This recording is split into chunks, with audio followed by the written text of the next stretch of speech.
হয় আমি আমার মালিকের কুদরতি পায়ের উপরেই কপাল ঠেকায় আছি।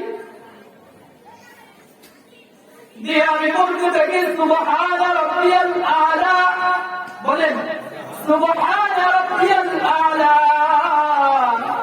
সুবহান রাব্বিয়াল আলা, সুবহান রাব্বিয়াল আলা, সুবহান রাব্বিয়াল আলা।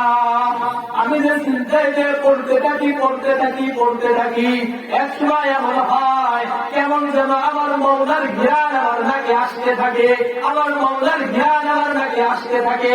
আর আমি বারবার পড়তে থাকি দীর্ঘ টাইম চিন্তায় থাকার পরে আমার মনে হয় এক চিন্তায় আমার জিন্দেগিটা শেষ করে দে।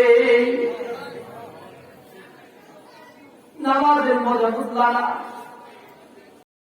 بلغ العلا بكماله كشف الدجى بجماله حسنت جميع خصاله صلوا عليه وآله بلغ العلا بكماله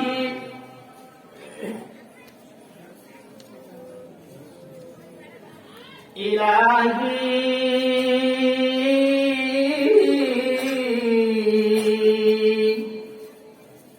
दिखा दे हमें दियारे मदीना,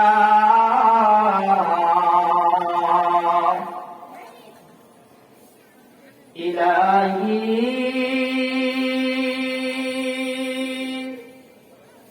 बना दे मुझे गुबारे मदीना। बलगल मौला बिकमालिही कशफत तुजा बिजमालिही हसनत जमीउ खिसालिही सल्लु अलैहि वआलिही। मुअज़्ज़ज़ मुहतरम, قالوا سبحانك لا علم لنا إلا ما علمتنا إنك أنت العليم الحكيم. جزى الله أن محمدا ما هو أهله. اللهم أرنا الحق حقا وارزقنا اتباعه وأرنا الباطل باطلا وارزقنا اجتنابه. يا رب صل وسلم دائما أبدا، يا رب صل وسلم دائما أبدا، يا رب صل وسلم دائما أبدا على حبيبك خير الخلق كلهم. بلغ المولى بكماله، شكل محبت الشكل بولي. بلغ العلا بكماله كشف الدجى بجماله حسنت جميع خصاله صلوا عليه وآله. بلغ العلا بكماله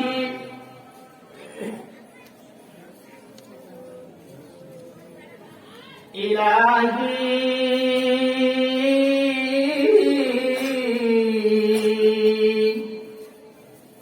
दिखा दे हमें दियारे मदीना,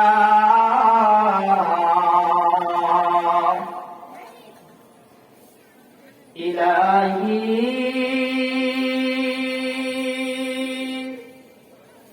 बना दे मुझे गुबारे मदीना। بلغ المولى بكماله كشف الدجى بجماله حسنت جميع خصاله صلوا عليه وآله معزز محترم আজকের এই মাহফিলের সম্মানিত সভাপতি, আমন্ত্রিত উলামা ইকরাম, সামনে উপবিষ্ট মুরব্বী বাবাজিরা, আমার যুবক ভাইয়েরা, পর্দার আড়ালে পর্দানিশীন মা ও ভগ্নীগণ, ছোট ছোট কচিকাচা আদির সোনামণিরা, সর্বপ্রথম ওই মহান সত্তার দরবারে কালিমাতু শুকর আদায় করি, যিনি আমাদেরকে হিদায়াতের আশায়, গুমরাহির ভয়ে, জান্নাতের আশায়, জাহান্নামের ভয়ে, দুনিয়াবি কাজ কর্ম থেকে ফারিগ হয়ে উম্মতের উলামা ইকরামের জবান থেকে কোরআন ও হাদিসের মূল্যবান নসিহত শুনবো এবং আমল করব, এই নিয়তে যে আল্লাহ আমাদেরকে এই জান্নাতি তানজিলের ভিতরে সামিয়ানার নিচে এসার বসার তৌফিক দান করেছেন, সেই আল্লাহর দেওয়া জবানে কালিমাতুশ শুকর আদায় করেছি আলহামদুলিল্লাহ। আপনারা কি রাগ করেছেন? ঘুমে ধরছে নাকি? রাত কোনো একটা বাজে মাত্র, এখনো তো রাস্তায় গেলে মিছিলের আওয়াজ পাওয়া যায়। আসার সময় তো আপনাদের বাজারে ঘুমরায় দোকানেই কষ্ট, ইলেকশন নিয়ে সবাই ব্যস্ত আছে। তো যখন যেটা তখন সেটা তো করবেই, তবে এর পাশাপাশি আখিরাতের কাজও তো কিছু করা দরকার। কি বলে? অল্প সময় কথা বলবো, আপনাদের কাছ থেকে আমি যেটা চাবো সেটা হলো সকলের যেন মনোযোগ থাকে। আমরা কষ্ট করে বাবাজিরা আসছেন, কষ্ট করে আসছেন, শীতের ভিতরে এখানে বসে রয়েছেন, কিছু পাওয়ার জন্য আসছেন না? বলেন, দুনিয়া পাওয়ার জন্য? এখানে আসলে টাকা দিবে, চা খাওয়াবে, আসছেন কিসের জন্য? আখিরাতের জন্য আসছেন। আমাদের মূল টার্গেট কি বলেন? আখিরাত। আমাদের মূল টার্গেট, আমরা দুনিয়ায় চলবো কিন্তু আমাদের টার্গেট কি? আখিরাত। দেখেন, যারা এখান যে আপনারা ঢাকা যান, যাওয়ার সময় ট্রলারে যান না আপনারা? আমরা ফরিদপুর থেকে ওই দিকে গেলে লঞ্চে পার হই, ফেরিতে পার হই, যার যেমন যাওয়ার গতি সে তেমন যানবাহন আমরা উঠি। বলেন ফেরি, লঞ্চ, যেটাই বলেন, ট্রলার বলেন, নৌকা বলেন, এগুলো চলে কিসের উপরে? পানির উপর দিয়ে চলে না? পানির উপর দিয়ে চলে কিনা? না ডাকতে চলে আপনাদের এদিকে? পানির উপর দিয়ে চলে। আচ্ছা, পানির উপর দিয়ে যে নৌকাটা চলে, এই নৌকার ভিতরে যদি পানি ঢুকে যায়, নৌকা চলে না ডুবে যায়? কিছুদিন আগে আপনারা দেখছেন একটা ফেরি ডুবে গেছে না? কেন গেছে? পানি ঢুকে না এজন্য, না ঢুকছে দেখে?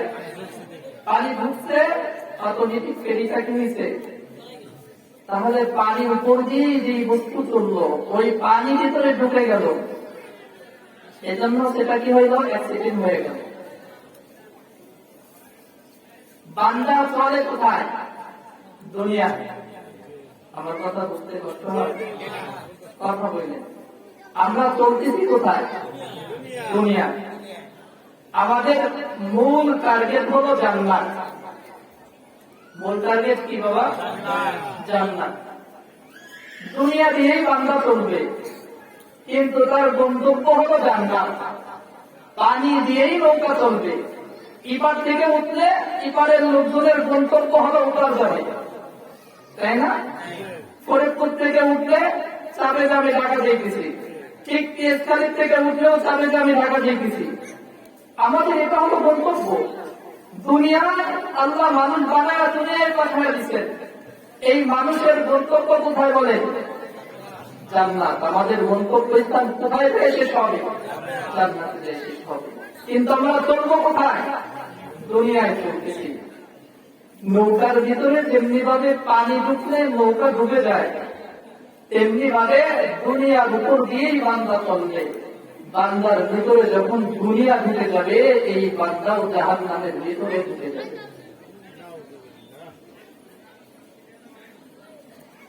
তো আল্লাহ আমাদেরকে জাহান্নাম থেকে হেফাজত করুক। আমি কোরআনে কালিমা থেকে একেবারেই ছোট্ট একটা সূরাতে বাদ করছি। আমার মনে হয়, আশা করি বলে যুবকেরা, যুবক ভাইয়েরা, আমরা অধিকাংশই সূরাটা পারি, তাই না? সূরাটা একেবারেই ছোট সূরা। সূরা ছোট, কিন্তু এর গুরুত্ব,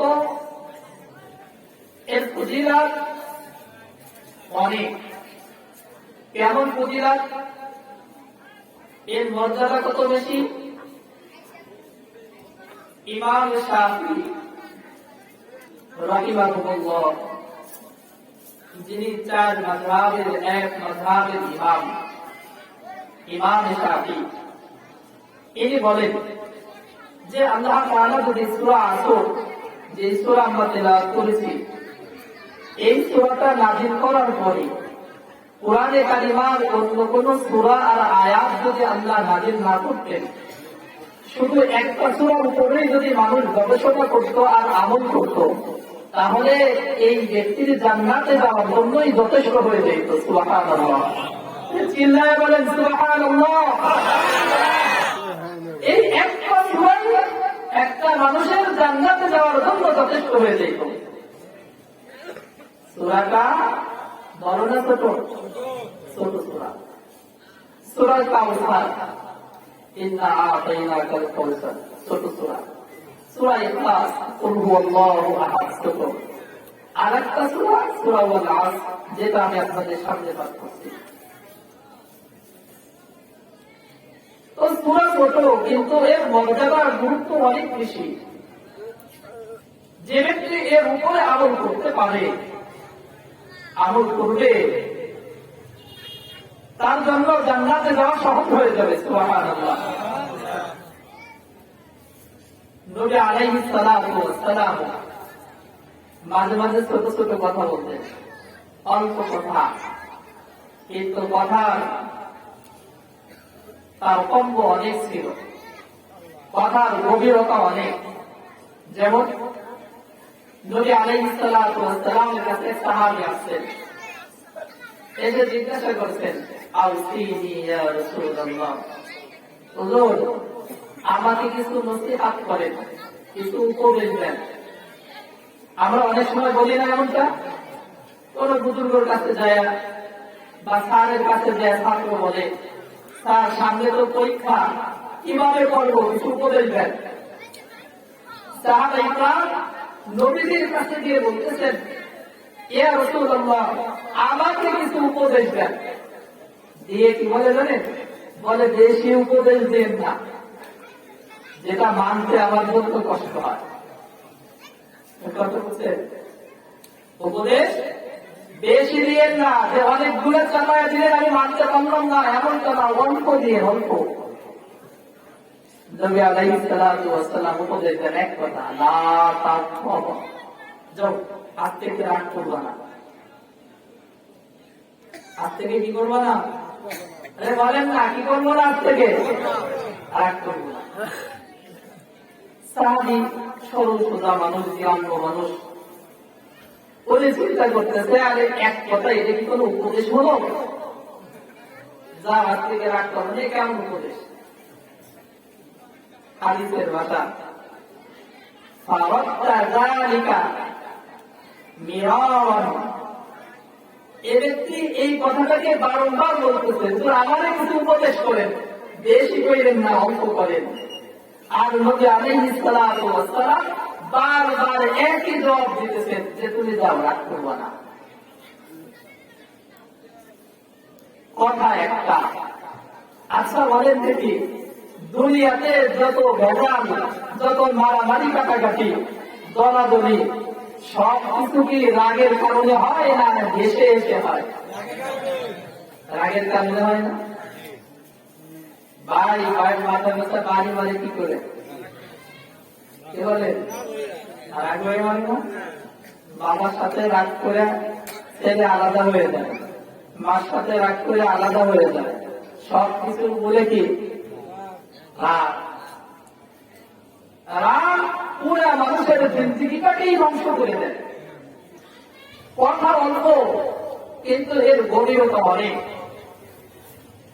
সাহাবীকে উপদেশ দিয়ে দিলেন, তুমি আজ থেকে রাগ করবা না। এই যে দেশে যত স্ত্রী তালাক হয়, এগুলা রাগ করে হয় না অপদয় হয়? আমাদের দেশে দেখেন না, একসময় তালাক রাগ করে দিয়েই যদি থাকে, রাগের মাথায় কি বলে তার রুশ থাকে না, স্ত্রীর তালাক দেয়, ওর নারী তালাক দেয়, যে উঠে দিয়ে বলেছে তারও তালাক দেয়, গোষ্ঠী শুদ্ধে সব তালাক। কিছুক্ষণ পরে যখন মাথা ঠান্ডা হয়, এখন চিন্তা করে কিরে আমার পিঠে বাচ্চা হচ্ছে, হয় না বলে? আর হয় না এমন? এখন চিন্তা ঢুকে আমার পিঠে বাচ্চা হয়েছে, ওরা কি করবে?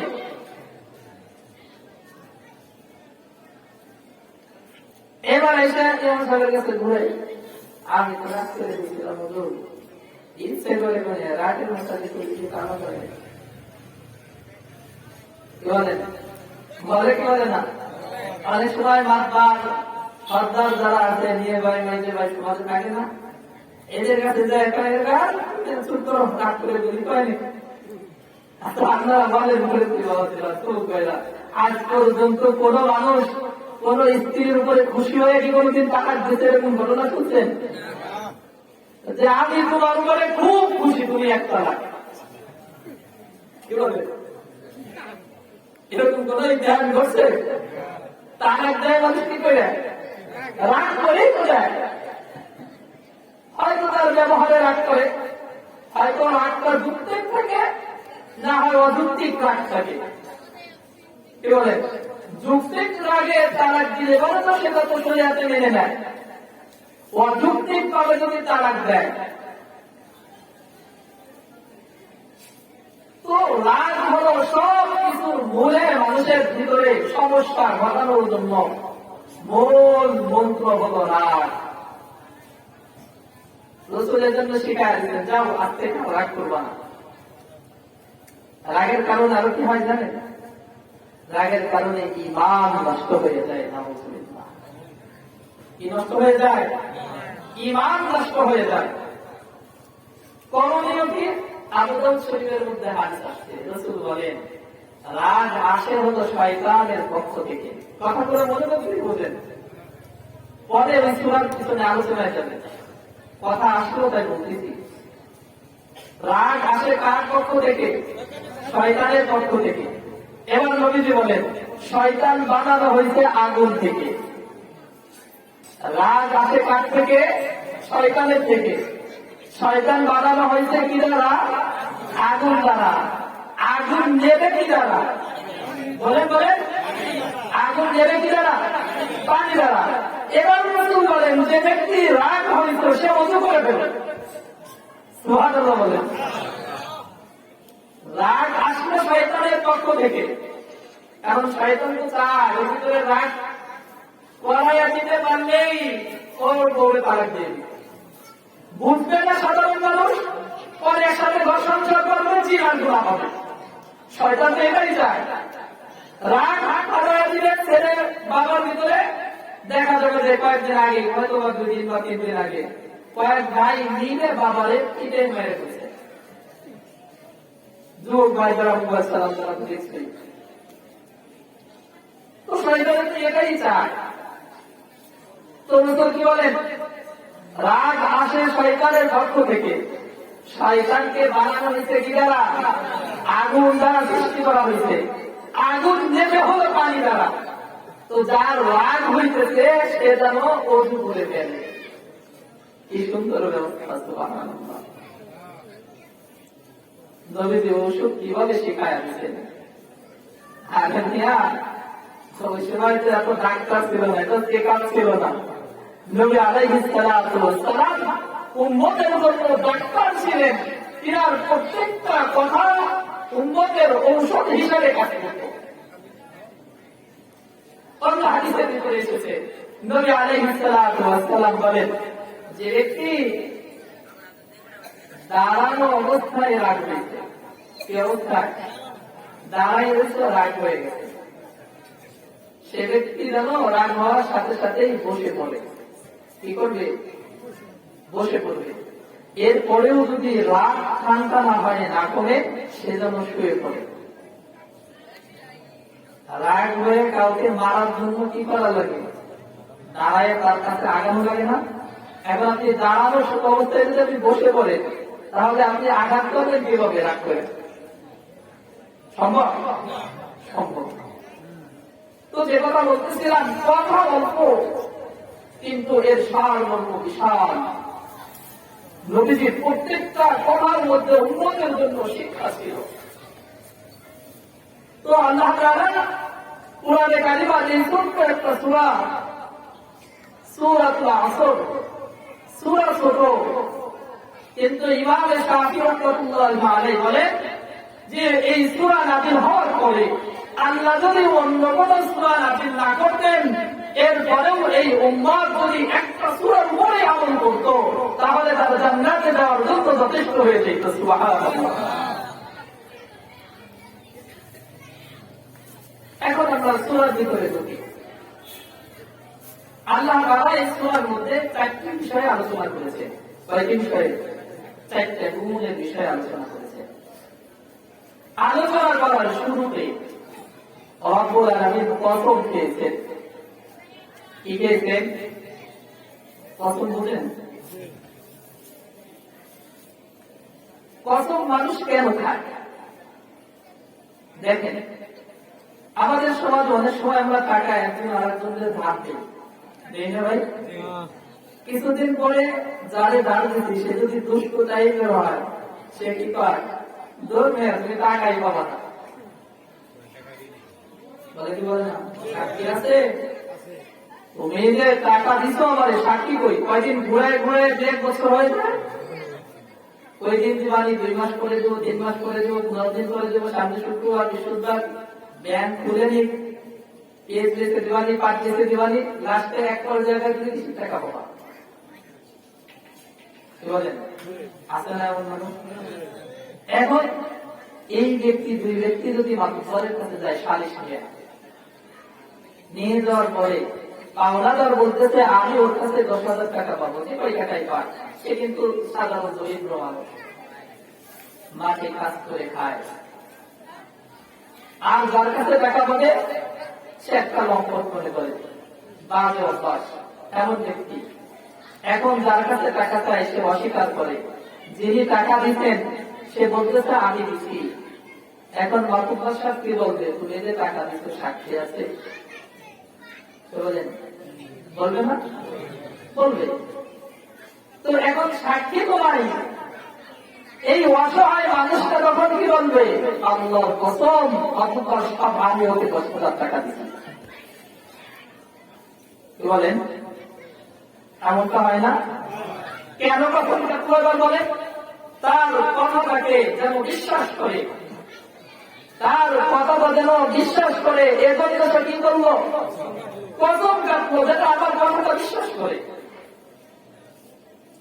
তো সমাজের মানুষ এখানে একটা মাসআলা বুঝেন, আল্লাহর নাম ছাড়া অন্য কোন নামে কসম কাটা হারাম। মা বোনেরা যারা আছে শোনার চেষ্টা করি, আল্লাহর নাম ছাড়া অন্য কোন নামে কসম কাটা কি ভাই? হারাম। আমাদের দেশের মা বোনেরা রাগ বেরিয়ে বড় আমাদের মাথায় হাতিয়ে কইলাম, কয় না মানে আপনাদের তুই যদি এই কাজ যদি করে থাকিস তাহলে তোর মরা বাপের মাথা কাটি কয় বলে বড় সাহাদের মাথায় আসতে পায় নিয়ে ভাইয়ের কসম কাটে দাদার কসম খায় বড় দাদির কসম খায় আরো কত কিছু নিজের মাথায় আসতে পায় কোরআন শুয়ে করি চোখ শুয়ে পায় মাথা মেরে পায় কয় না কয় না দরগার কসম যুগের কসম কত কিছু কসম কাটে না আল্লাহর নাম ব্যতীত অন্য সব কিছু নামে কসম কাটা কি বলেন হারাম। এবার যদি বলেন কোন ব্যক্তি যদি কোরআনের কসম কাটে কোরআন দামি বস্তু জানি না কোরআন দামি বস্তু পয়গম্বর সাল্লাল্লাহু আলাইহি ওয়াসাল্লাম বলেন কোরআন দামি বস্তু বটে কিন্তু কোরআন তো আল্লাহ তাআলার বাণী আল্লাহ সবচেয়ে দামি এজন্য আল্লাহ পাকের কোরআনের নামে কসম কাটা হইল না।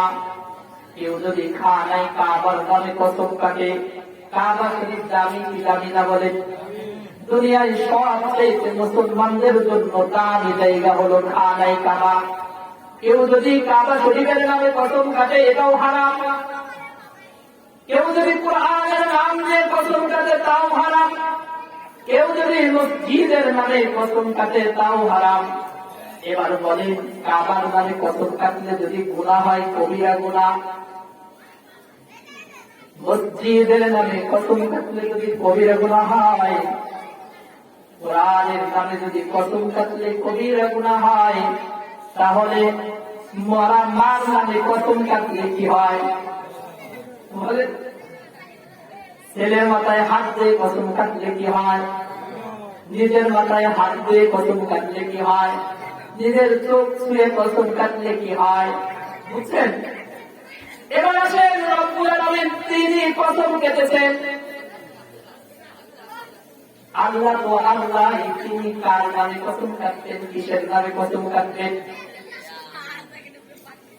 এবার বলেন আল্লাহ তিনি হলেন মালিক আমরা হলেন গোলাম তিনি হলেন স্রষ্টা আমরা হলাম সৃষ্টি। আল্লাহর ব্যাপারে কোন মাসআলা চলে না কারণ দুনিয়ার মানুষের নিয়ম হলো কসম কাটলে মানুষের কথাটা বিশ্বাস করে এই তিন ভিতরে জন্ম নেয়। এজন্য দুনিয়ার মানুষ কসম কেটে বললে সহজেই বিশ্বাস করে। আর আহকামুল হাকিমিন মানুষের স্বভাবের দিকে লক্ষ্য করে এই বান্দাকে কসম খেয়ে তিনি বুঝাইতে চান সুবহানাল্লাহ।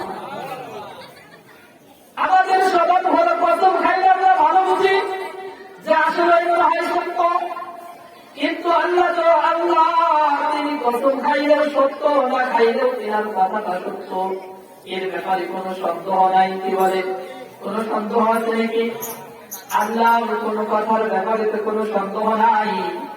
তো আল্লাহ কেন কসম কাটলেন আবার আল্লাহ তার নামে কিসের জন্য কসম কাটলেন রব্বুল আলামিন বলেন ওয়াল্লাহ আসরের কসম কিসের কসম এখন বুঝেন আসর কাকে বলে। আসরের অনেক অর্থ এক অর্থ হলো কাল একটা হলো সময় একটা হলো আসর এবং মাগরিবের নামাজের মধ্যবর্তী সময়কে আসর বলে আর একটা হলো আসরের অক্ষকেই আসর বলে আসরের নামাজের সময়। আর একটা তর্জমা হলো আসর দ্বারা বান্দার হায়াত বোঝানো হয়েছে। বান্দার কি বোঝানো হয়েছে হায়াত। আমরা এখান থেকে এই অর্থটাকেই নিলাম আসর দ্বারা বান্দার জীবনের হায়াত আমার হায়াতের জিন্দেগির কসম আল্লাহ দিয়েছে বলেন প্রত্যেকেই আল্লাহ আমার হায়াতের জিন্দেগির কি করছেন কসম খাইছেন। কিন্তু বাবা আপনার হায়াতের জিন্দেগির কসম আল্লাহ খাইছেন।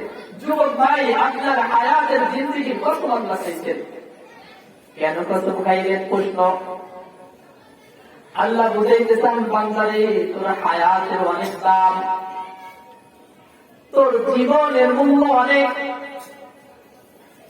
তোর হায়াতের অনেক দাম তোর একটা সেকেন্ডের মূল্য অনেক কত মূল্য যদি কোনো ব্যক্তি বলে সুবহানাল্লাহ, বলেন সুবহানাল্লাহ, মুহাম্মাদের সাথে বলেন সুবহানাল্লাহ।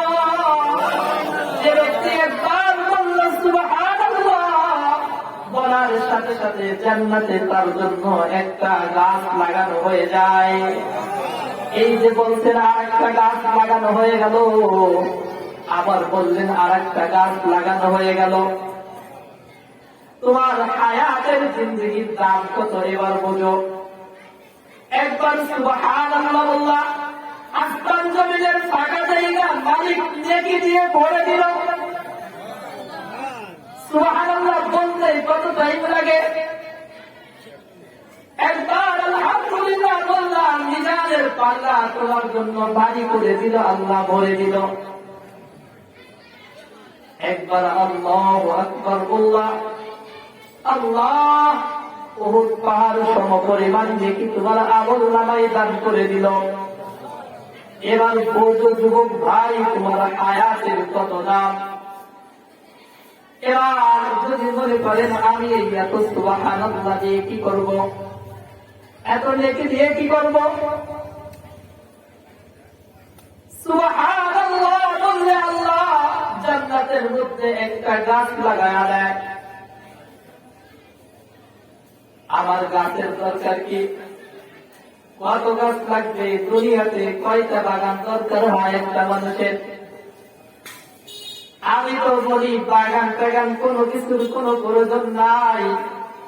আমি যে সুবহানাল্লাহ বললাম, আমার মালিক জান্নাতে আমার জন্য বরাদ্দ করতেছে। আমার নামে জান্নাত তার সৃষ্টি হইতেছে, লেখা হইতেছে।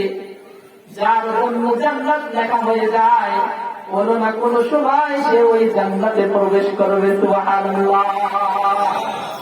ঢোকার দরকার আগে বলে আমাদের হুজুর মাঝে মাঝেই বলতেন, কথাটা মনে রাখবেন। হুজুর মাঝে মাঝেই বলেন, আমাকে যখন বলে হুজুর বয়ান করেন, আন্তর্জাতিক বক্তা, দেশের বিভিন্ন রাষ্ট্রে সফর করেন, হুজুর বলেন কখন যদি আমাকে মসজিদের কানেকশনের ব্যাপারে বলা হয়, তখন আমি হাদিস করি, মান বানা লিল্লাহি মসজিদান বানাল্লাহু লাহু বাইতান ফিল জান্নাহ।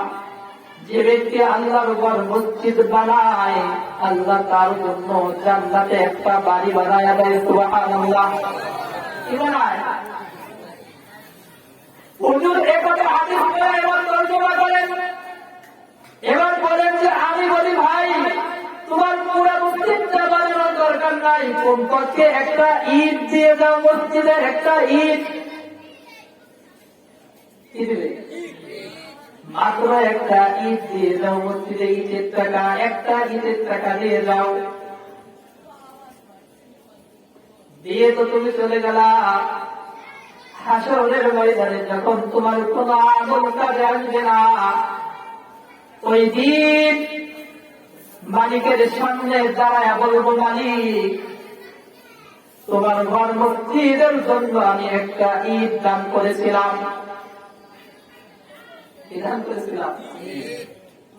একটা ইট দান করেছিলাম, এটা তো একমাত্র তোমার জন্যই করেছিলাম, আবার সেই ইট দাও, তার বদলা দাও। হুজুর নিজেই বলেন, আল্লাহ কেমন যেন আমাকে বলতেছেন, তুমি ওই একটা ইট দিয়ে কি করবা, ও যে কি হবে, ও যে একটা ইট দিয়ে কি হবে?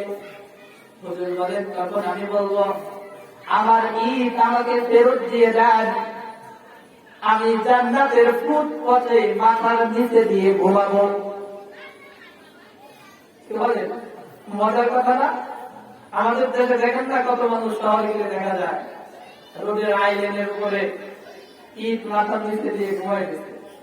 আছে না এমন মানুষ? কি বলেন যে আমার ইট আমাকে দিয়ে দেন, আমার কোনো আমল নাই, দিচ্ছে একটা ইটের টাকা তো দিচ্ছিলাম, ওইটা দেন, বলে ও দেখতে হবে। তখন আমি বলবো যে আমার ইট আমাকে দিয়ে দেন, আমি জান্নাতের ফুটপথে মাথার নিচে দিয়ে আমি ঘুমাই থাকবো, আপনার সমস্যা কি, আমার তো আমার দিয়ে দেন। তখন হুজুর বলেন যে আল্লাহ তো বলছেন ইনসাফ করবে, বান্দার সাথে কি করবে বলেন? ইনসাফ করবে, কারো উপরে জুলুম করবে না। যে যেই নেকিটা দুনিয়া থেকে আখিরাতের জন্য পাঠিয়েছে ওটাকে আল্লাহ তাআলা তখন ফেরত দিবেন। তো আমাকে যখন ঈদ দিবে, দেওয়ার জন্য তো মালিক কাছে ডাকবে। কোথায় ডাকবে? কাছে ডাকবে। আর যে ব্যক্তিকে জান্নাতের ঈদ দেওয়া হবে ওই ব্যক্তিকেও এক সময় জান্নাতে ঢোকার পারমিশন দেওয়া হবে। হুজুর এখন পারমিশনের ব্যাপারে বলেন। জান্নাত হলো এমন, জান্নাত হলো এমন, আমাদের দেশে নদীতে মাছ ধরার জন্য যাইতে যারা আছে, জেলে যারা আছে, কি যেন পানির ভিতরে রাখে না, ঢোকা যায় মাছ, বেরোনো যায় না, কি বলে গুলে রে? ওইগুলো মাছ কিন্তু ঢোকার সময় খুব মজা মেরে ভিতরে ঢুকে, বুতে দিলেই পাক হয়ে যায়, বেরোন যায়। কি বলে? বেরোনোর সময় বুতে দিলে কি ভাট হয় বেরোনোর জন্য? ঢোকার সময় মজা লাগে, সুস্কুরি লাগে, বছরের সাথে ঢুকে যায়। আবার যখন দেখে আটকা পড়ে গেছি, বেরোবো, আর বেরোনোর কোন সুযোগ নাই। ও মুরব্বী বাবাজিরা, জান্নাত হলো এমন জায়গা যেখানে ঢোকার রাস্তা আছে, বেরোনোর কোন রাস্তা নাই। সুবহানাল্লাহ।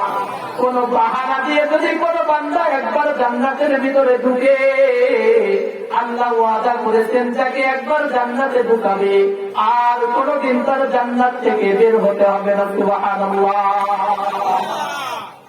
বাহানা শুরু করে। তাহলে বলতেছিলাম আল্লাহ কসম খেয়েছে বান্দা তোমার জিন্দেগীর সময়ের কসম। কেন সময়ের কসম খাইলে?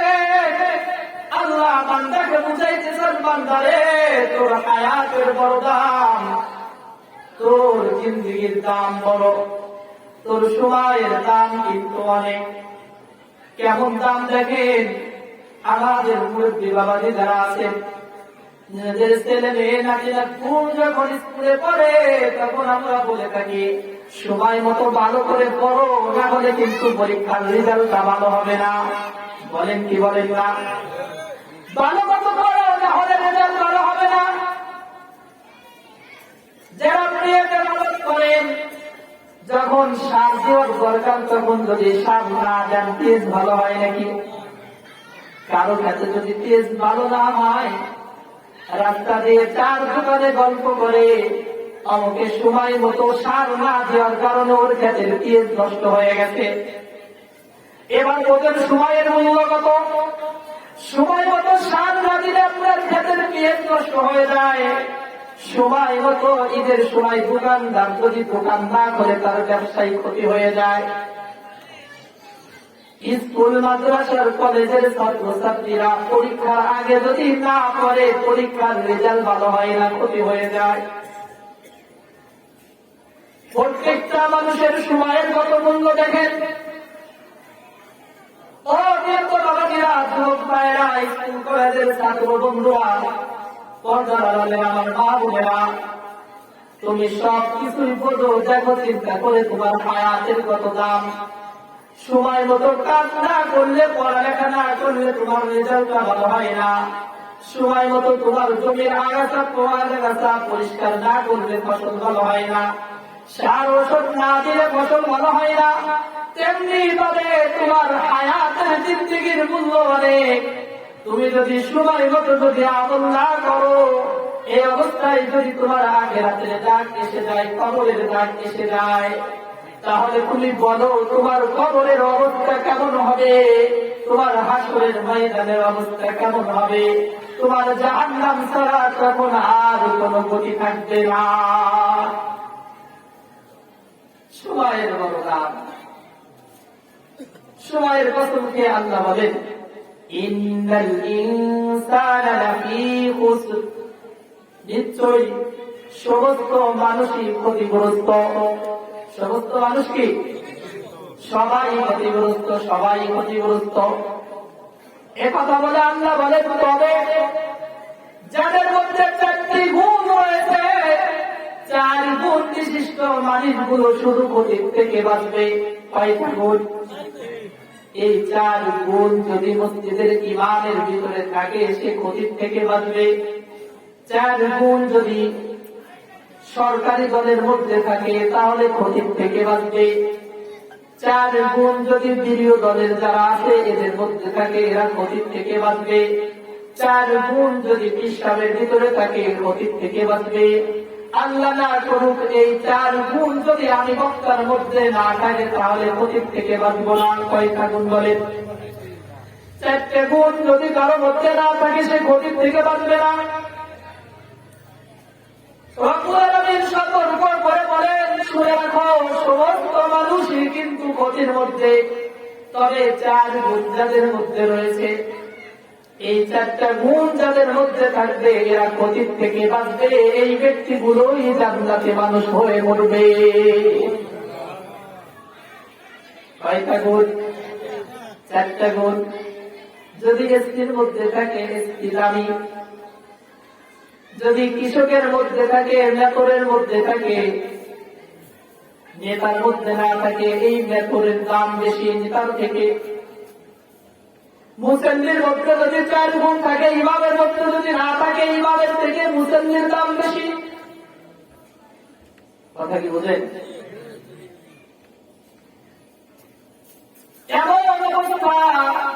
কারণ কি বলে, সবাই সব মানুষেরই সময়ের গুরুত্ব দিতে জানে না, এই জন্য ক্ষতিগ্রস্ত হবে। সময়ের গুরুত্ব বোঝে না, এজন্য ক্ষতিগ্রস্ত হবে। 1 নম্বর গুণ হলো ইন্নাল্লাযীনা আমানু ওয়া আমিলুস সালিহাত। ইন্নাল্লাযীনা আমানু ওয়া আমিলুস সালিহাত। 1 নম্বর গুণ হলো মালিকের উপরে ঈমান আনবে এবং নেক আমল করবে, আমলে সালিহা করবে। নেক আমল করবে। নেক আমল কাকে বলে?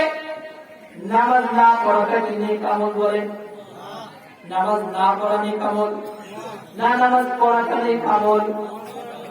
আমাদের দেশে দেখুন নামাজ পড়ার সংখ্যা বেশি না না পড়ার সংখ্যা বেশি? হ্যাঁ, নামাজ মুরব্বীরা বেশি পড়ে না যুবকরা বেশি পড়ে? যুবকরা মনে হয় বৃদ্ধ হবে না, মরবে না।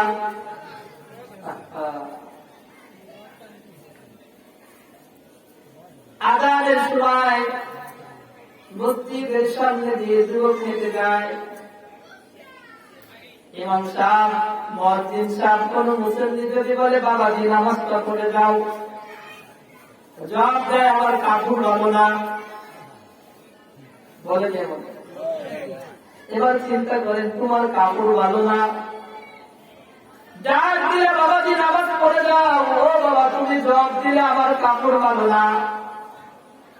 তুমি মুসলমানের সন্তান, শয়তান আল্লাহু আকবার শুনে ধ্বনি শুনে দূরে সরে যায়। তুমি আযানের ধ্বনি শুনে মসজিদে ঢুকা বাদ দিয়ে রাস্তা দিয়ে তুমি হেঁটে যাও, আবার ডাক দিলে তুমি জবাব দাও তোমার প্যান্ট ভালো না, তোমার লুঙ্গি ভালো না। তুমি এবার চিন্তা করো, নাপাক লুঙ্গি নিয়ে তুমি যদি মসজিদে আসতে ভয় পাও, তোমার লুঙ্গিটা নাপাক, এজন্য ওই নাপাক অবস্থায় যদি মালাকুল মউত যদি তোমার সামনে এসে হাজির হয়ে যায়, তখন তুমি কি বলবা? মালাকুল মউত একটু দাঁড়াও, আমি গোসলটা করে আমি পবিত্র হয়ে নেই। বলার সুযোগ আছে? বলার সুযোগ আছে? মুসলমানের সন্তান আমার নাপাক থাকে কিভাবে? নাপাক থাকার সুযোগ আছে দেখতে?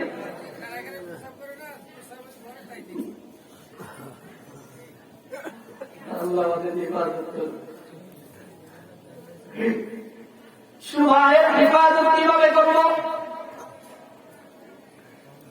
বুখারী শরীফের শেষ হাদিসে নবী আলাইহিস সালাতু ওয়াস সালাম বলেন, কালিমাতানি হাবিবাতানি ইলার রহমান সাকিলাতানি ফিল লিসান ثقلتان في الميزان خفيفتان في اللسان সুবহানাল্লাহি ওয়া বিহামদিহি, বলেন সুবহানাল্লাহি ওয়া বিহামদিহি, সুবহানাল্লাহিল আযীম, সুবহানাল্লাহি ওয়া বিহামদিহি, সুবহানাল্লাহিল আযীম। আল্লাহর পয়গম্বর বলেন, আল্লাহ তাআলার কাছে সবচেয়ে প্রিয় দুইটি শব্দ রয়েছে, সবচেয়ে মজাদার দুইটি শব্দ আল্লাহর কাছে। যে শব্দ দুইটি মিজানের পাল্লাকে ভারী করে দেয়, সুবহানাল্লাহ। পড়লেই যে পড়বে, পড়নেওয়ালার মিজানের পাল্লা ভারী হয়ে যায়। এরপরে নবীজি বলেন, শোনো শোনো, পড়লে তো মিজানের পাল্লা ভারী হয়ে যায়, এটা মনে করো না, পড়তে গেলে আবারও কষ্ট হবে। পড়তে গেলে কষ্টও হয় না, পড়তে গেলে কি হয় না? কষ্ট হয় না। সুবহানাল্লাহি ওয়া বিহামদিহি, বলেন সুবহানাল্লাহি ওয়া বিহামদিহি, সুবহানাল্লাহিল আযীম, সুবহানাল্লাহি ওয়া বিহামদিহি, সুবহানাল্লাহিল আযীম। বাবাজি হাঁটতে হেঁটে হেঁটে হাতে যাইতেছেন, বাজারে যাইতেছেন। জবানের হিফাজত যদি করেন, সময়ের হিফাজত যদি করেন, কেন আল্লাহ আপনার সময়ের হায়াতের কসম কেটেছেন? আপনার হায়াতের অনেক দাম। সময় মতো যদি আপনি কাজে না লাগান, সময় শেষ করলে ফসল ভালো হবে না, আপনি ফল ভালো পাবেন না। এজন্য ফল বলতেছেন, হাতের মধ্যে বেগ রয়েছে, জবানে আপনার থাকবে সুবহানাল্লাহি ওয়া বিহামদিহি, সুবহানাল্লাহিল আযীম, সুবহানাল্লাহি ওয়া বিহামদিহি, সুবহানাল্লাহিল আযীম। ড্রাইভার ভাইরা আছো, রিক্সা চালাও, অটো চালাও, বাস চালাও, ট্রাক চালাও, গাড়ি চালাও, তোমার হাত দিয়ে তো ব্রেক ধরে রাখছো, স্টিয়ারিং তুমি ধরা, তোমার পা তো ব্রেকের উপরে পা রাখা, চোখ দিয়ে সামনের দিকে দেখো, লুকিং গিলাস দিয়ে ডাইনে দেখো, পিছনে দেখো। জবানের কোন কাজ তো তোমার মধ্যে চলতে গেলে লাগে না। চিন্তা করে দেখো, মধ্যে চলার জন্য জবান ব্যবহার হয় না। আল্লাহ তোমার জবানটাকে সময়ের হিফাজতের জন্য রেখেছেন। যখন তুমি জিরাইবারি করো, তোমার হাত কাজের মধ্যে, তোমার পা কাজের মধ্যে, তোমার চোখ কাজের মধ্যে, তোমার জবানটা তোমার সময়ের হিফাজতের মধ্যে লাগায়া দাও। তুমি জবান দিয়ে পড়তে থাকো সুবহানাল্লাহি ওয়া বিহামদিহি, সুবহানাল্লাহিল আযীম, সুবহানাল্লাহি ওয়া বিহামদিহি, সুবহানাল্লাহিল আযীম। সময়ের হিফাজত, সময়ের হিফাজত। সময়ের বড় দাম। জান্নাত কামাইতে হবে, আবার জান্নাত কামাইতে হবে। নামাজের সময় আসছে, ঘরে বসে থাকা যাবে না, দোকানে বসে থাকা যাবে না, চার দোকানে আড্ডায় আবার থাকা চলবে না। আমার কামকে পিছিয়ে রেখে আমার মালিক বড়, তোমরা আমার মালিকের কদমে সিজদা দিতে হবে। পয়গম্বর সাল্লাল্লাহু আলাইহি ওয়াসাল্লাম বলেন, সিজদাতুল ওয়াহিদাতুন খায়রুন মিনাদ দুনিয়া ওয়া মা ফিহা। আল্লাহর হাবিব সাল্লাল্লাহু আলাইহি ওয়াসাল্লাম বলেন, উম্মতেরা শোনো, একটা সিজদার দাম এত, একটা সিজদার মূল্য কত জানেন? একটা সিজদার দাম হলো আল্লাহর কাছে এত, আসমান এবং জমিন এর মধ্যে যা কিছু আছে, এর থেকে একটা নামাজি ব্যক্তির সিজদার দাম আল্লাহর কাছে বেশি।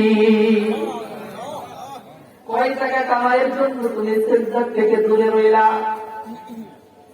কিসের লোভে তুমি সিজদার থেকে দূরে রইলা?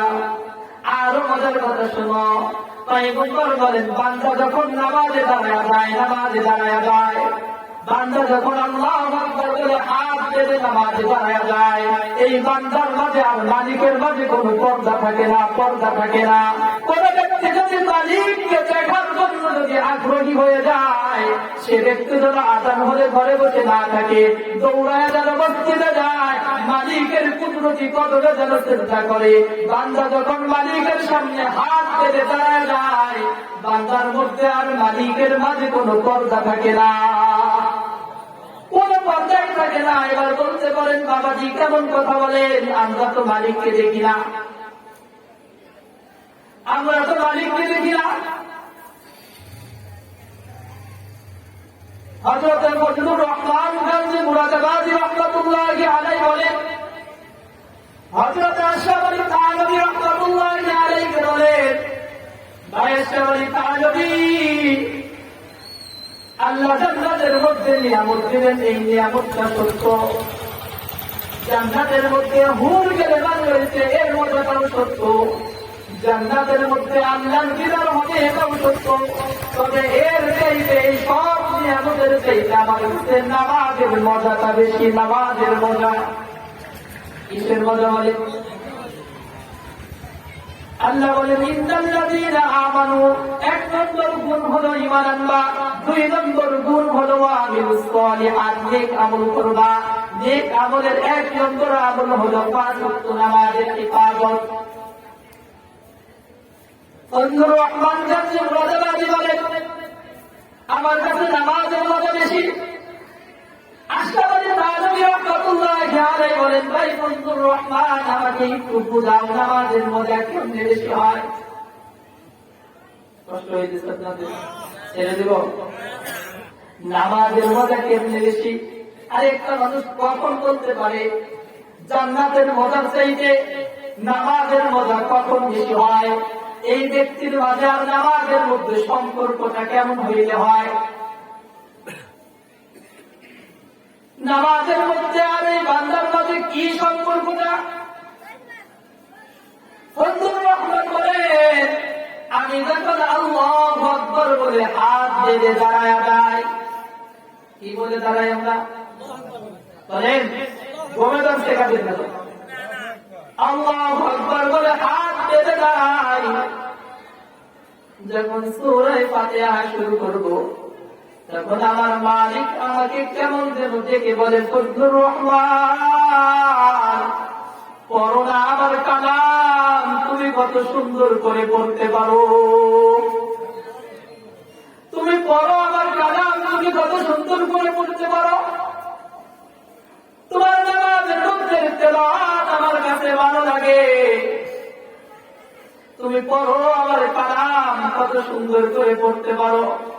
ফজলুর রহমান গাজী মুরাদাবাদী বলেন, আমি তখন পড়তে শুরু করি, আলহামদুলিল্লাহি রাব্বিল আলামিন। বলেন, আলহামদুলিল্লাহি রাব্বিল আলামিন।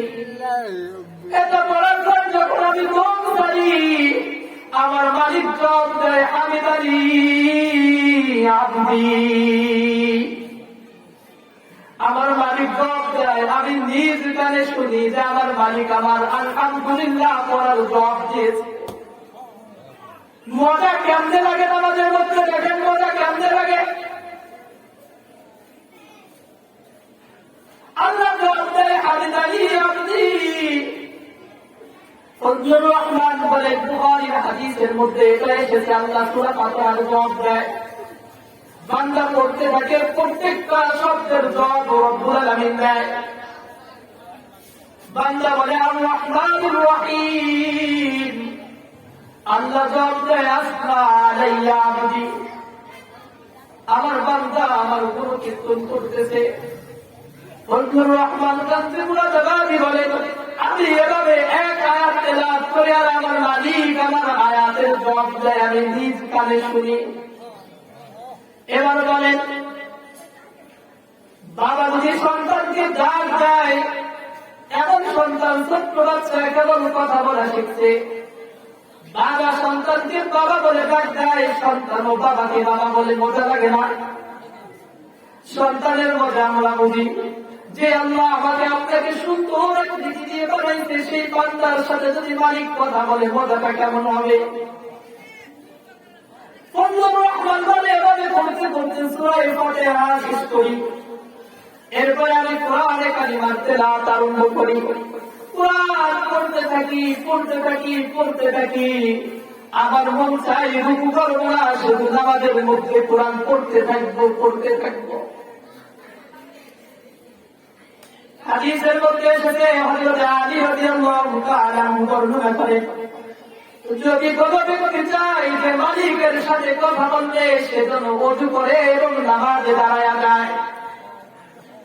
ওযু করে আর ওযু করবে আর নামাজে দাঁড়িয়ে যাবে, কোরআনের তেলাওয়াত করবে, সে যতক্ষণ চায় মালিকের সাথে কথা বলবে। ও যুবক ভাই, তুমি মোবাইলের মজাটা বুঝলা, ফেসবুকের মজা বুঝলা, ইউটিউবের মজা বুঝলা, তোমার বান্ধবীর মজা বুঝলা, মালিকের সাথে গল্প করার মজাটা তুমি বুঝলা না। আমি তো এভাবে পড়তেই থাকি কিন্তু আমার নামাজ তো শেষ করতে হবে। এক পর্যায়ে আমি যখন আল্লাহু আকবার বলে রুকুতে যাই, রুকুতে গিয়ে যখন বলতে থাকি সুবহানা রাব্বিয়াল আযীম, বলেন সুবহানা রাব্বিয়াল আযীম, সুবহানা রাব্বিয়াল আযীম, সুবহানা রাব্বিয়াল আযীম, সুবহানা রাব্বিয়াল আযীম, কেমন না? সুবহানা রাব্বিয়াল আযীম, সুবহানা রাব্বিয়াল আযীম।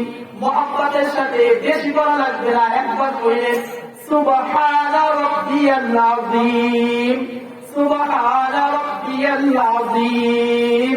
আমার মনে হয় আমার মালিক আমার পিঠের উপর দিয়ে হাত বোলায় আর বলে, বন্ধুর রহমান, তোর রুকুটা আমার কাছে বড় মজা লাগে, তুই যে আমাকে বলছিস সুবহানা রাব্বিয়াল আযীম, এই তোর এই তাসবিহটা আমার কাছে ভালো লাগে, তুই বলতেই থাক, তুই বলতেই থাক, আমি বলতেই থাকি। দীর্ঘকালীন পড়ার পরে এবার চিন্তা করি আমার তো দাঁড়াইতে হবে, নামাজ শেষ করতে হবে। আমি আবার বলি সামিআল্লাহু লিমান হামিদা, বলেন সামিআল্লাহু লিমান হামিদা, সামিআল্লাহু লিমান হামিদা, সামিআল্লাহু লিমান হামিদা বলে দাঁড়াই। আবার আল্লাহু আকবার বলে সিজদায় যাই। যখন সিজদায় গিয়ে নাকটা মাটির সাথে মিশাই, কপালটা মাটির সাথে মিশাই। হাদিসের ভিতরে এসেছে বান্দা যখন নাক আর কপাল মাটির সাথে মিশায় যায়, দুনিয়ার মানুষে দেখে, বেদরবিরা দেখে যে মুসলমানেরা মাটির সাথে ধুলাবালির মধ্যে তাদের নাক আর কপালটা ঘষতে থাকে। হাদিসের মধ্যে এসেছে বান্দা যখন চিন্তায় তার নাকটা দাবায়া দেয়, তার কপালটা দাবায়া দেয়, আল্লাহ তো তিনার কুদরতি হাত দিয়ে বান্দার কপালটা বানিয়েছে, বান্দার নাক বানিয়েছে, বান্দার চোখ বানিয়েছে, বান্দার জবান বানিয়েছে। আল্লাহর পবিত্র হাতের ছোঁয়াতে আমাদের মাথাটা মুখটা এত সুন্দর হয়েছে। এই কপাল যখন জমিনে দেখা যায়, রব্বুল আলামিন ধুলাবালির মধ্যে দুনিয়ার মানুষে দেখে নাক ঠেকায়, কিন্তু মালিক তার কুদরতি পা বান্দার কপালের নিচে দিয়ে যায়। কুদরতুর রহমান বলে আমি সিজদায় যাই, নাক আর কপাল যখন ঠেকায় দেয়, তখন আমার মনে হয় আমি আমার মালিকের কুদরতি পায়ের উপরেই কপাল ঠেকায় আছি। দিয়ে আমি বলতে থাকি সুবহানা রাব্বিয়াল আ'লা, বলেন সুবহানা রাব্বিয়াল আ'লা, সুবহানা রাব্বিয়াল আ'লা, সুবহানা রাব্বিয়াল আ'লা, সুবহানা রাব্বিয়াল আ'লা। আমি যে সিজদায় পড়তে থাকি, এক সময় এমন হয় কেমন যেন আমার মওলার জ্ঞান আমার নাকে আসতে থাকে, আর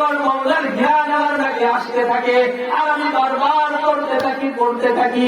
দীর্ঘ টাইম সিজদায় থাকার পরে আমার মনে হয় এক চিন্তায় আমার জিন্দেগিটা শেষ করে দেই। নামাজের মজা বুঝলা না? ইন্নাল্লাযীনা আমানু ওয়া আমিলুস সালিহাত, আরে হযরত মালিক ইবনে মারওয়ান, কি নাম? মালিক ইবনে মারওয়ান উমর ইবনে খাত্তাব রাদিয়াল্লাহু তাআলা আনহু জামানার লোক। অনেক টাকা পয়সা আছে, রাত্রে বেলা পথ চলতেছিলেন, হঠাৎ করে ডাকাতের দলেরা ধরছে। এক ডাকাতে ধরে মালিক ইবনে মারওয়ানকে বলতেছে, তোমার যা কিছু আছে সবকিছু দিয়ে দাও। সূরা বের করছে, মালিক ইবনে মারওয়ানকে হত্যা করে ফেলবে। মৃত্যুর সময় মালিক ইবনে মারওয়ান বলতেছে, ভাই হত্যা তো করেই ফেলবে তোমরা, হত্যা করার আগে জীবনের মতো একবার একটা সুযোগ দাও। বলে কি সুযোগ? বলে আমাকে 2 রাকাত নামাজ পড়ার সুযোগ দাও। সুবহানাল্লাহ। এই সুযোগ আমাদের দেশের ফাঁসির আসামিদেরকে যদি বলা হয় শেষবারের মতো একটা সুযোগ, বলে চাহিদা কি তোমার? আমাদের দেশের লোকজন যারা যে কোনো কারণেই ধরেন আসামি যদি হয়ে যায় ফাঁসির কাছে, কেউ বলে আমি আমার স্ত্রীদের দেখবার চাই, কেউ বলে আমি আমার মা বাপকে দেখবার চাই, কেউ বলে আমার একটা সাহাল লাইগেছি তারে দেখবার চাই, কেউ বলে আমি আমার মিতারে দেখবার চাই। কে বলে? মালিক ইবনে মারওয়ান তা বলে না, বলে দাউনি উসাল্লি রাকাতাইন, দাউনি উসাল্লি রাকাতাইন। হযরতে খাব্বাব এ কথা বলেছিলেন, হযরতে খুবাইব এ কথা বলেছিলেন, যখন শুলে চড়ানো হবে মসজিদে আয়েশা যেখানে এখানে নেওয়া হয়েছে, হযরতে খাব্বাবের চতুর্পাশে কাফের যুবকেরা লাত উচ্চার ধ্বনি দিতেছিল, খাব্বাবের উপরে চুপ মারতেছিল, কেউ জামা ধরে টান দিতেছিল, কেউ লাঠি মারতেছিল, কেউ থাপ্পড় মারতেছিল, কেউ ঢিল মারতেছিল, কিন্তু খাব্বাব মাঝে মাঝে উপরের দিকে তাকায়। যখন শুনে চলাবে তখন খাব্বাবকে বলা হয় খাব্বাব, তখন খুবাইবকে বলা হয় খুবাইব, শোনো তুমি যদি একটা উস্তাদে রাজি হয়ে যাও তাহলে তোমাকে ছেড়ে দেওয়া হবে। বলে কি? তাই তোমার নবী তো মদিনায় রয়েছে, তোমার স্থানে তোমার নবীকে শুনে চলানো হবে, শুধু এতটুকু স্বীকার করো। কি করা হবে? তোমার স্থানে তোমার নবীকে শুনে চলানো হবে, শুধু এইটুকু স্বীকার করো, তাই তোমার ছেড়ে দেবো। খাব্বাব রাদিয়াল্লাহু তাআলা জবাব দিলেন, আমার নবী মদিনার মেম্বারে থাকবে, নবীর উপরে একটা কাঁটার আসন লাগবে, এটাও আমি খাব্বাব সহ্য করবো না। তবে তোমাদের কাছে আমার চাওয়ার পাওয়া হলো দাউনি উসাল্লি রাকাতাইন, আমাকে 2 রাকাত নামাজের সুযোগ দাও। কয় রাকাত নামাজের সুযোগ? সময় কি বেশি লাগে? 2 রাকাত নামাজের সুযোগ দাও, এরপর যা ইচ্ছা তাই করো। খাব্বাব নামাজে দাঁড়ায় গেলেন, 2 রাকাত নামাজ পড়লেন, নামাজ পড়ে এবার বলতেছে, ও আমার ভাইয়েরা, কাফের নেতারা, তোমরা শোনো, তোমরা যদি মনে করতা এই কথা, না মনে করতা যে আমি মৃত্যুর ভয়ে নামাজ অনেক লম্বা করে পড়তেছি, এই কথা তোমাদের ধারণা হবে যে খাব্বাব মুসলমান মরারে ভয় ভয়ে সে নামাজ পড়তেইছে। এই ভয়, আমি এই ভয় করে আমি নামাজকে লম্বা করে নেই, অল্প টাইমেই নামাজ শেষ করে দিছি, এখন যা ইচ্ছা তাই করে। যখন শুনে চলানো হয়েছে, খাব্বাব বলতেছেন, খাব্বাবের একটা আরজি ছিল রাসূলের কাছে। এই আরজি নবী আলাইহিস সালাতু ওয়াস সালামের সাথে চুক্তি করছেন যে নবীজি দোয়া করেন আমি যেন আপনার কোলে মাথা রেখে মরতে পারি। কেমন আবেগ ছিল! আমার জান যখন বের হয় তখন আমি যেন আপনার চেহারা দেখতে দেখতে বলতে পারি, আপনি আমার দিকে তাকায় থাকবেন, আমি আপনার চেহারা দিকে তাকাবো, এই অবস্থায় যেন আমার মৃত্যু হয়। শুনে চড়ায় কত ধরে নবীজি মদিনার মেম্বারে, এবার যখন কাফেররা মারা শুরু করছে, শুনে উঠেছেন, রূহ বের হয়ে যাবে, তখন আসমানের দিকে তাকায় বলতেছে, মালিক, চেয়েছিলাম তোমার নবী কোলে মাথা রেখে মৃত্যুবরণ করবো, সেটা তো ভাগ্যে জুটল না, তুমি এখানে আমার মৃত্যু দিয়ে দিলা। তাহলে তোমার কাছে আর কি হলো, তোমার পয়গম্বর যেখানেই থাক, আমি খুবাইবের সালাম তোমার নবীর কাছে পৌঁছে। আসমানের দিকে তাকায় খুবাইব আল্লাহর সাথে কি কথা বলছে, খুবাইব জানে আর আল্লাহই জানে তাদের মধ্যে কি প্রেম ছিল, কি মহব্বত আর ভালোবাসা ছিল। খুবাইব সালাম দিতেন, নবীজি মদিনার দরবার থেকে সালামের উত্তর দিচ্ছেন। সালামের উত্তর দিতেন, চোখ দিয়ে পানি ঝরতেছেন। সাহাবা ইকরাম বলেন, হুজুর হঠাৎ করে আপনার চোখে পানি কেন? কার সালামের জবাব দেন? নবী আলাইহিস সালাতু ওয়াস সালাম বলেন, আমার আরশে খুবাইবকে কাফেররা শুলে চলে শহীদ করে ফেলেছে। মৃত্যুর সময় নবীজিকেও বলে নাই, নামাজও ছাড়ে নাই। নবীজিকেও বলে নাই, নামাজও ছাড়ে নাই। বড় পরিতাপের বিষয় যুবক, তুমি নামাজের সুযোগ পাও না। নামাজের মাধ্যমে তোমার দুনিয়ায় শান্তি হয়েছে, আখিরাতেও নাজাতের ব্যবস্থা হয়েছে। যে কথা বলতেছিলাম, উমর ফারুক রাদিয়াল্লাহু তাআলা আনহু রাষ্ট্রপ্রধান, মালিক ইবনে মারওয়ান টাকা পয়সা নিয়ে আসতেছে, ডাকাতের দলেরা ধরছে, ধরে টাকা পয়সা তো নিছে, এবার ওকে হত্যা করবে। ও বলতেছে, আমাকে দাও, জানের জান সঠিককে দাও, চলে যাই, টাকা পয়সা নিয়ে যাও। পায় না, না না, উমরের যুগ, তুই যা উমরের কাছে নালিশ দিলে পরে তো খবর আছে, ওকে জানে রাখা যাবে। কি করলেন? ওকে হত্যা করবে। এই কথা যখন বললেন, বলার পরে সে এক পর্যায়ে বললো, ঠিক আছে হত্যা তো করবাই, তার আগে তোমাদের কাছে আর যে হলো, আমাকে 2 রাকাত নামাজের সুযোগ দাও। 2 রাকাত নামাজের সুযোগ, মাত্র 2 রাকাত নামাজ পড়তে যে টাইম লাগে, এই টাইম তো দাও। এরপরে আমাকে যা খুশি তাই করে, কোনো আপত্তি নেই। মালিক ইবনে মারওয়ান নামাজে দাঁড়ায় গেছে, আল্লাহু আকবার বলে। নামাজের মধ্যে তেলাওয়াত শুরু করে দিছে, কোরআনে কারিমার তেলাওয়াত শুরু করছে, রুকু সিজদা করতেছে, মনের মধ্যে কোনো কিছু আসে না, কি করবে? তরবারি দিয়ে খঞ্জর দিয়ে ডাকাতের দলেরা দাঁড়ায় আছে, নামাজ শেষ করবে আর হত্যা করে ফেলবে। মালিক ইবনে মারওয়ান বলতেছেন, ইয়া ওয়াদুদ, বলেন ইয়া ওয়াদুদ, ইয়া আরহামার রাহিমিন, ফাআলুন লিমা ইউরিদ। মালিক ইবনে মারওয়ান বারবার শুধু করতেছেন, ইয়া ওয়াদুদ, ইয়া আরহামার রাহিমিন, জবানে আর কোনো কিছু আসে না, শুধু বারবার এটাই করে, এটাই করে।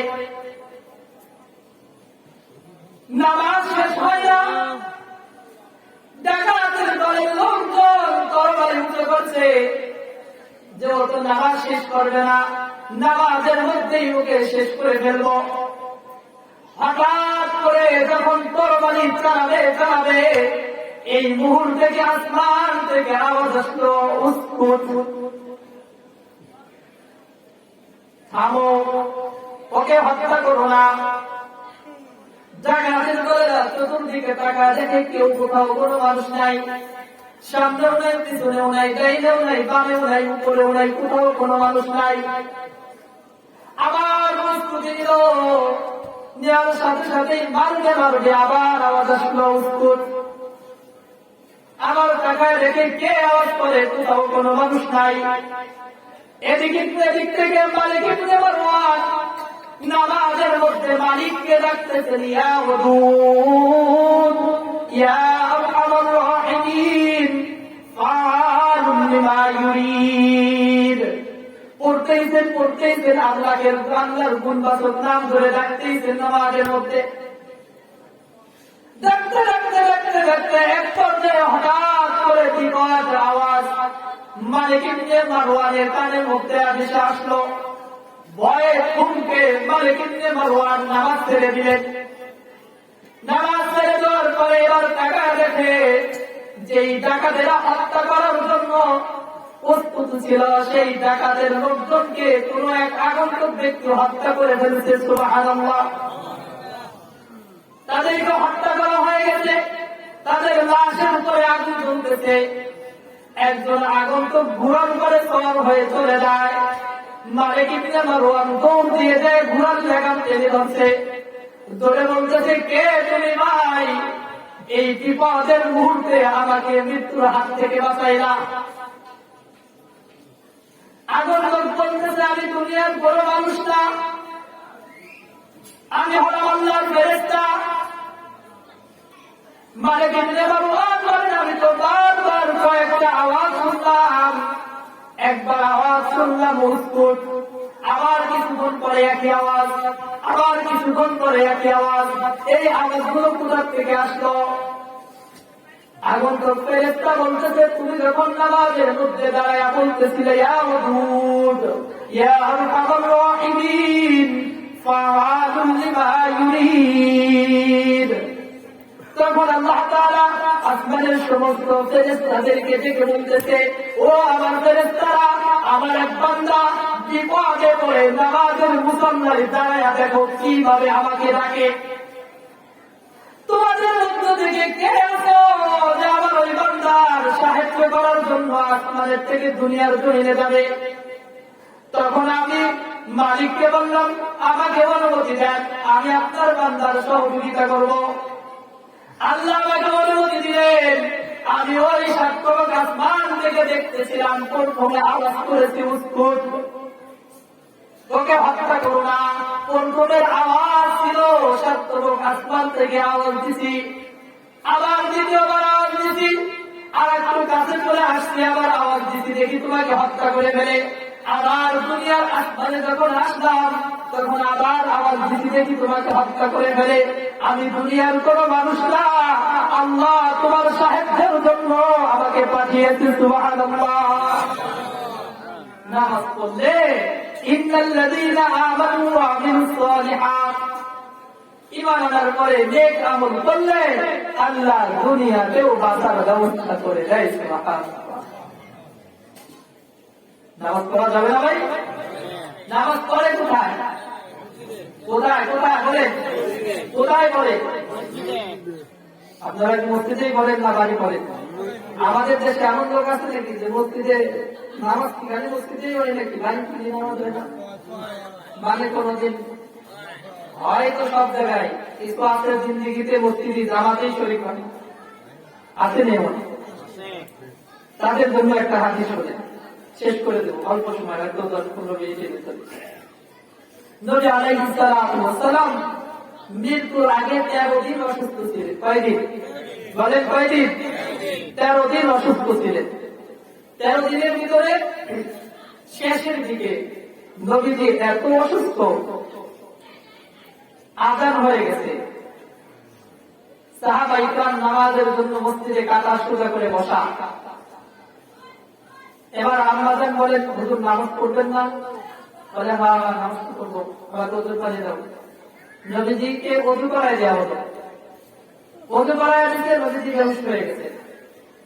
কতটা অসুস্থ হয়ে বেহুশ হয়ে যায়, আবার হুশ ফিরে আসছিল যে আমাকে ওযু করায় দাও, নামাজে যাবো। এদিকে নামাজের টাইম শেষ হয়ে গেছে। রাসূল এক পর্যায়ে কি করলেন, আবু বকরকে নামাজ পড়ানোর জন্য অনুমতি দিলেন, যাও আবু বকরের পাও নামাজ যেন পড়ায় দেয়। এরপরে নবী আলাইহিস সালাতু ওয়াস সালাম কয়েকবার বেহুশ হলেন, আবার ওযু করলেন, বেহুশ হন, আবার ওযু করেন। করার পরে দুই সাহাবীর কাঁধে ভর দিলেন, ভর দিয়ে এবার বলতেছেন, আমাকে নিয়ে যাও, নিয়ে নামাজের কাতারে দাঁড় করায় দাও। নামাজের কাতারে কি করো? দাঁড় করায় দাও। এখন যারা জামাতে নামাজ পড়ো না, বাড়ি পড়ো, মসজিদ ভালো লাগে না, আসলে করে না না করে আল্লাহই জানে। যাদের জামাত ভালো লাগে না, মসজিদ ভালো লাগে না, আমাদের জন্য বাড়ি পড়লেই তো হয়ে যায়, হয় জরুরতে বললে হয়। তুমি সবসময় বাড়িতেই যদি মসজিদ বানাই নাও, তাহলে মসজিদ বানানোর কি দরকার? নবী আলাইহিস সালাতু ওয়াস সালাম জামাত ছাড়া নামাজ পড়েন নাই। জামাত ছাড়া কি করেন নাই ভাই? জামাত ছাড়া নামাজ পড়েন নাই। যখন তিনি অসুস্থ ভর দিয়ে নামাজের কাতারে যায় দাঁড়াইছে। এটা আমার আপনার জন্য শিক্ষা যে আমার আপনার নবী মুহাম্মদুর রাসূলুল্লাহ যার সুপারিশে আমি আপনি জান্নাতে যাব, তিনি জামাত ছাড়া জিন্দেগিতে নামাজ পড়েন।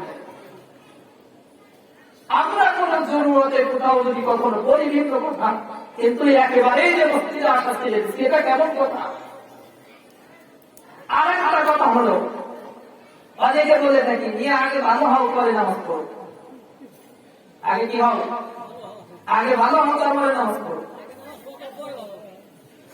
এই যে একটা কথা সমাজের ভিতরে, এই কথাটা শিখাইছে শয়তানে। কে শিখাইছে বলে?